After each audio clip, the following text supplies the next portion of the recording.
I only failed on little things. I think those driving examiners enjoy failing people for the fun of it.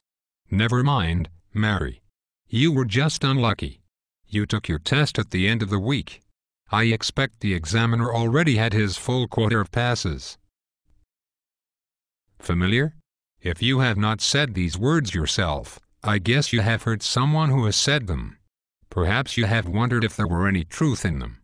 The British driving test has been in existence for more than 75 years, with only minor changes to its present form. Yet, it is surrounded by myths, old wives' tales, and misunderstandings.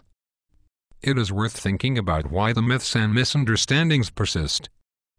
I conduct about 2,000 driving tests each year. My experience of seeing all those nervous people is that the ones who succeed are those with the right attitude. The failures blame their failure on anything except themselves. They create the myths in the process, but the fact they have such an attitude to life is the reason they failed. You will pass the driving test because you understand that you are responsible for your own actions. The purpose of the test is to find out if you are ready to be allowed to drive on your own. When I am conducting your driving test, I'm not going to help you get it right. Sure, I will make sure that you don't hurt yourself, or more importantly, me or anyone else. But that's the only help you will get. Does it sound unreasonable? Imagine you are a passenger on a plane.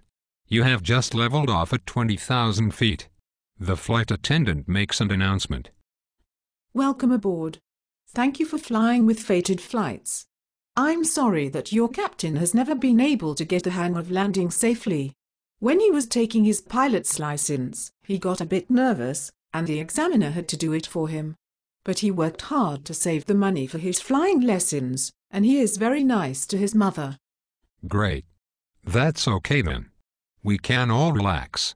I remember, during a particular test, I had to push the steering wheel hard to the right to prevent a nasty collision with a parked car.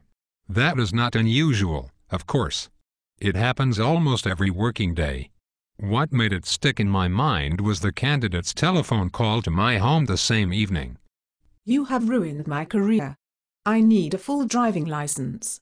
You have made a gross error of judgment this morning. I've been back and measured the road, and the parked car. You have no proof there would have been a collision. My friend is a barrister. He will take you to court. Even if you thought there would have been a collision, you should have let it happen. There would not have been much damage. Anyway, the insurance would have covered it. Even if we would have missed the impact by a couple of millimeters, and I had decided not to take control, I would still have had some bad news for Mary at the end of the test. Relying on luck, rather than judgment, is not something a driver does for very long. There is one certain thing about luck. It runs out. Yes, of course. I understand. Driving into lumps of stationary metal, even at only 20 miles an hour, is not a good idea. I am not a complete idiot. There is nothing wrong with my attitude. Yet, I'm not entirely sure that I will pass my driving test.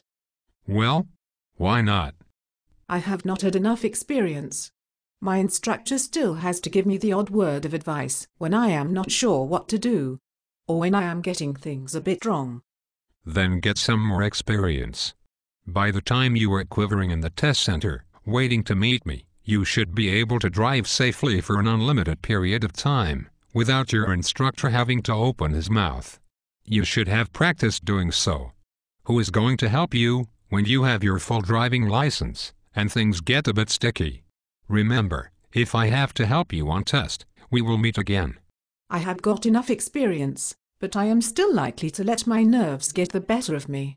I am a quivering wreck before exams. And you are not helping much. You don't sound very sympathetic.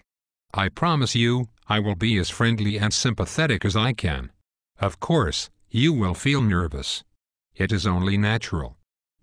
Sometimes, I see people on driving tests who are so nervous their limbs shake. But, if they know what they are doing, they will pass.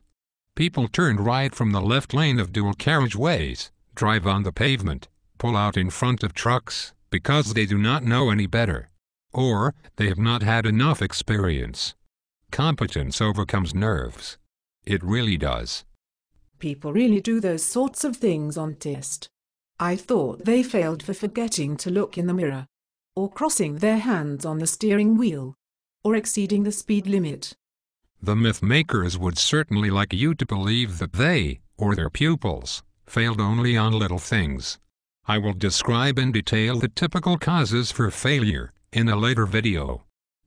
No one can watch one of these computer-generated videos for more than about 5 or 6 minutes. Thank you for watching. And thank you to Mary for being such a wonderful actress. Thank you, Rob. Click on my YouTube Namdi Plume to see more of my videos. I hope to see you soon. Have a good life. And we're out. That was great, Mary. Where did you get those traces of a South African accent?